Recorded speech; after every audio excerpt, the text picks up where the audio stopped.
Opus Dei is a name that often sparks strong reactions within the Catholic Church and beyond. For some, it represents a dedicated path to holiness, a way to find God in the ordinary details of everyday life. For others, it is an organization shrouded in mystery, associated with power, influence, and even dark secrets. This reputation makes it one of the most talked about and least understood groups in modern Catholicism. The very mention of its name can conjure images of intense spiritual discipline, political maneuvering, and a level of secrecy that fuels both fascination and suspicion, creating a complex and often contradictory public image that has persisted for decades. This dual perception is central to understanding Opus Dei. On one hand, its members see themselves as ordinary Catholics striving to live their faith deeply. They focus on sanctifying their professional work, family life, and daily routines, turning them into a prayerful offering to God. On the other hand, critics and popular culture have painted a very different picture. They portray Opus Dei as a powerful conservative force within the Church, a sort of holy mafia that operates behind the scenes to advance its own agenda. This perception is fueled by its discreet nature and the influential positions held by some of its members in society. The controversy surrounding Opus Dei is not a recent phenomenon. Since its early days, the organization has faced scrutiny and criticism. Accusations of elitism, aggressive recruitment tactics, and cult-like practices have followed it for years. These claims stand in stark contrast to the group's stated mission of serving the Church and helping lay people live out their Christian vocation. The deep devotion of its members is often seen by outsiders as extreme, and its internal practices such as spiritual direction and fraternal correction are sometimes misunderstood as forms of control or manipulation, further deepening the divide between its public mission and its controversial reputation. Ultimately, the story of Opus Dei is a story of these competing narratives. It is an organization that is simultaneously praised for its spiritual rigor and condemned for its alleged secrecy and influence. Disentangling the myths from the reality requires a closer look at its origins, its structure, and the reasons behind its enigmatic image.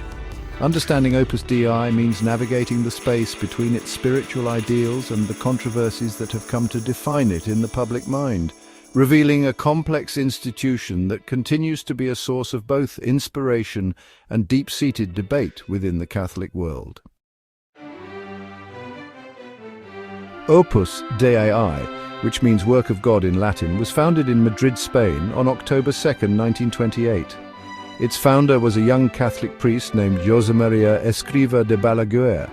According to his accounts, he received a divine inspiration, a profound vision from God, while on a spiritual retreat. This vision revealed a new path within the Catholic Church, one that called lay people from all walks of life to seek sainthood without leaving their ordinary circumstances. At the time, the idea of pursuing holiness was often associated with priests and nuns who left the world to join religious orders. Escriva's vision was revolutionary in its simplicity and scope. The core mission of Opus Dei is the universal call to holiness. Saint José María Escriva taught that every person, regardless of their professional or social status, could become a saint. He believed that daily work, family responsibilities, and social interactions were not obstacles to a deep spiritual life, but rather the very means of achieving it. This message encouraged doctors, lawyers, factory workers, and homemakers to transform their daily tasks into a form of prayer. The central idea is to find God in the middle of the world, making one's entire life a continuous conversation with the divine through small acts of love, service, and excellence. This focus on lay spirituality was a significant development in the Catholic Church. Before the Second Vatican Council officially endorsed this concept, Opus Dei was already actively promoting it. Escriva's teachings emphasized that an ordinary life lived with extraordinary love is the path to sanctity. Members are encouraged to be exemplary in their professional fields, not for personal ambition, but as a way to glorify God and serve society. This integration of faith and daily life is the cornerstone of Opus Dei's spirituality, aiming to close the gap between what one believes and how one lives from Monday to Sunday. The organization grew slowly at first, starting in Spain and then gradually expanding internationally after the Spanish Civil War.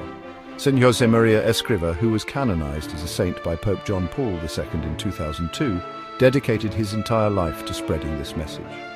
He envisioned Opus Dei as a large family united by a shared spiritual path, helping its members to live out their baptismal promises in the most practical and immediate ways. This foundational vision of sanctifying ordinary life remains the driving force behind the organization's work and its appeal to members around the world today. The organization of Opus Dei is unique within the Catholic Church. In 1982, Pope John Paul II established it as the first and only personal prelature. This special status means it is not a diocese tied to a specific territory, but a global jurisdiction with its own leader, the prelate, who governs its members wherever they are in the world. The prelate is responsible directly to the Pope, giving Opus Dei a distinct level of autonomy and a direct line of communication with the Holy See.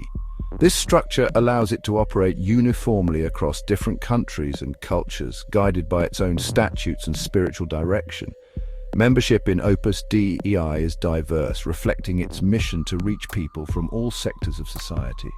Members are broadly categorized into numeraries, associates, and supernumeraries.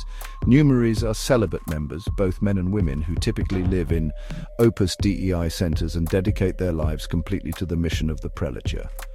Associates are also celibate, but live with their families or on their own due to personal or professional circumstances.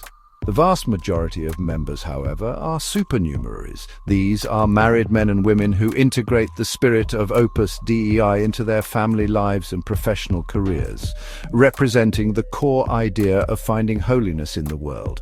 Every member of Opus Dei receives ongoing spiritual and doctrinal training. This is a key part of their commitment and is known as the plan of life. It includes daily practices such as attending Mass, mental prayer, spiritual reading, and praying the Rosary. Members also receive regular one-on-one spiritual direction from a priest or a layperson appointed by the prelature. This personalized guidance is intended to help them apply Opus Dei's spirit to their specific life situations. This intensive formation is often cited as a reason for the strong commitment of its members, but it has also drawn criticism for being overly demanding and controlling. The reputation for secrecy largely stems from these internal practices and the discreet nature of its membership. Opus Dei doesn't publish lists of its members, arguing that belonging to the prelature is a personal spiritual matter, much like one's commitment to a parish.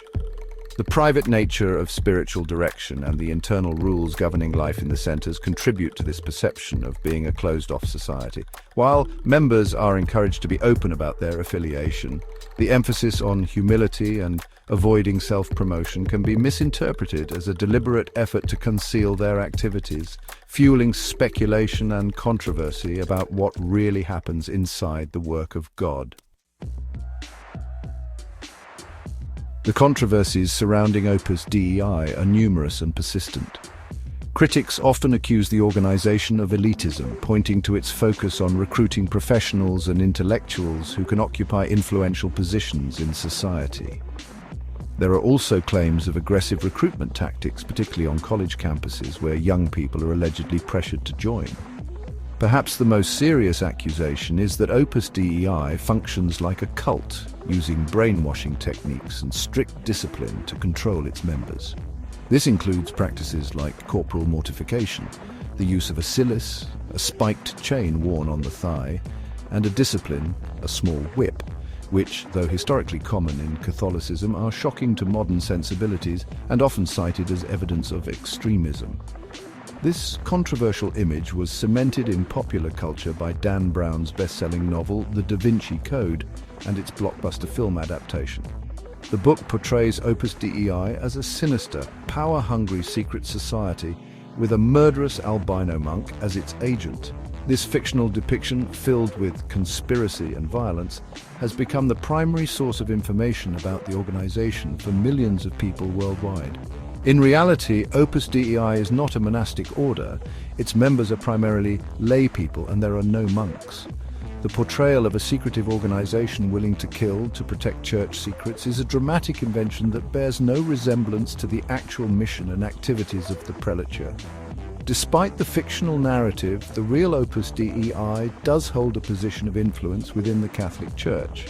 Its status as a personal prelature gives it a direct relationship with the Pope, and its emphasis on doctrinal orthodoxy has made it a trusted ally for conservative pontiffs like John Paul II and Benedict XVI. Globally, Opus Dei runs universities, business schools, hospitals and social projects that are highly regarded for their academic and professional excellence. Through these institutions and the professional lives of its members, the organization exerts a quiet but significant influence in the fields of education, media, finance and politics, always with the stated goal of infusing society with Christian values. In conclusion, Opus Dei remains a paradox, an organization dedicated to making ordinary life holy, yet widely perceived as mysterious and powerful. While its members see their path as a simple, faith-filled response to God's call, critics continue to view it with suspicion. The sensationalism of the Da Vinci Code has further blurred the lines between fact and fiction, making it difficult for outsiders to see the real face of the organization.